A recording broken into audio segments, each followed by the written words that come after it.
Welcome back, nerds. I'm Tyler. I've got a pretty cool project this time. It's actually one of the first projects that I ever did and made money at. So if you haven't seen yet, it's a blanket ladder. And the reason I'm doing this video is you don't see a lot of people talk about making money with woodworking. It's usually about building something, which is totally cool, you know, like something practical like this.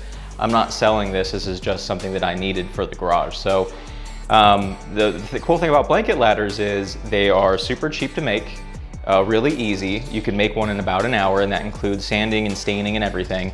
And the return on investment is large. So the cost for one is about $6 or $7 in materials, and to sell, depending on your local market, is around 50 bucks. The one that I'm gonna show you that I build, I've consistently made $50 with, and I made quite a bit of money on these and spent just a small amount of time making them. So let's take a look at the build, and then afterwards I'll show you how I market, how I decorate, and pictures and stuff that I would take to showcase these to get people to buy them. Let's take a look. All right, I've got two rough 1x4s here, and I'm just gonna sand them down to make them a little nice. They are cupped, so I'm spending a little bit of extra time on each edges of the cup to kind of wear it down. Next, I'm going to measure. The legs are 60 inches, and I'm going to make sure that my circular saw is set up for a right angle cut. That way it doesn't cause me any issues later on. But I'm going to use this little bracket to guide me and make sure it's straight, or a speed square. And these are for the steps here. This is a 17-inch step. We're going to cut 4 of those. You can also use a speed square to make a beveled cut. So this one I'm going to be doing 15 degrees. You just hold the corner up to where you're going to be cutting at, and slide it up just like I did here at the 15-degree mark, and then make your cuts to get that bevel. Now you can use that speed square a second time, or you can just line them up and then make your mark in your cut. It's a little bit easier.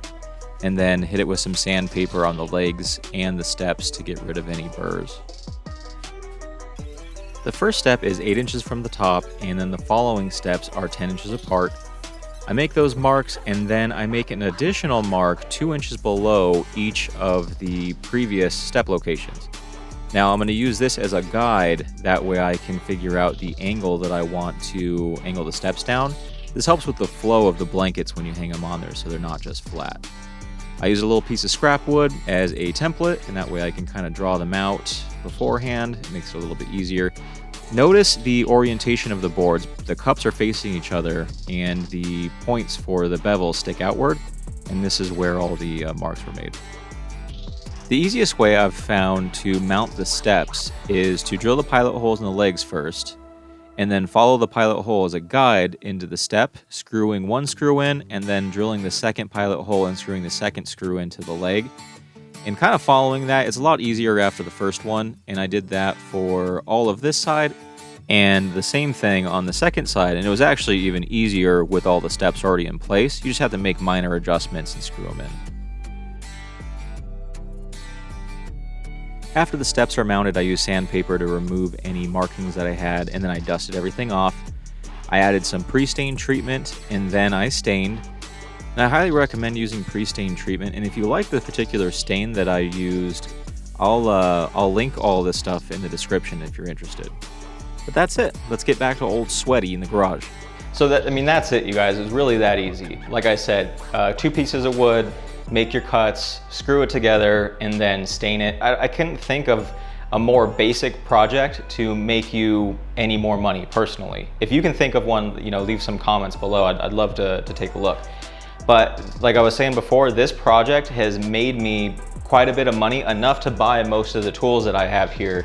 And let's be honest, I don't have the highest grade of tools or anything, but with these, I can create a lot of stuff. I built this shelf and bench system with these tools. Let's talk really quick about staging a photo and how I would probably set this up. So I'll put some pictures up really quick.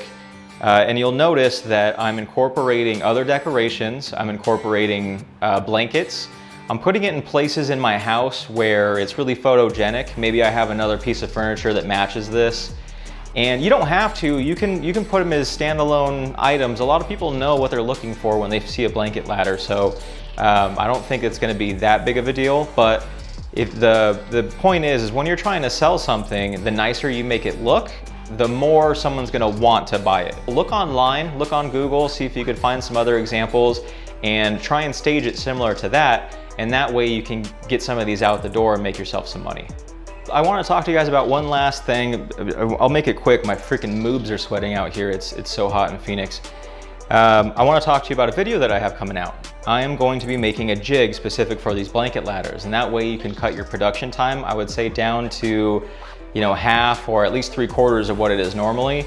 And it's super cheap. It only costs like, you know, 10 or 15 bucks or something like that. So if you're interested in that, subscribe. If you haven't already, hit the bell notification icon. That way you get notifications when I drop videos if you're interested. If not, hey, I understand. But if this video helped you out at all or you found some value, please share, do all the things. You know what I'm talking about. But thanks for hanging out with me, you guys, and I'll see you next time.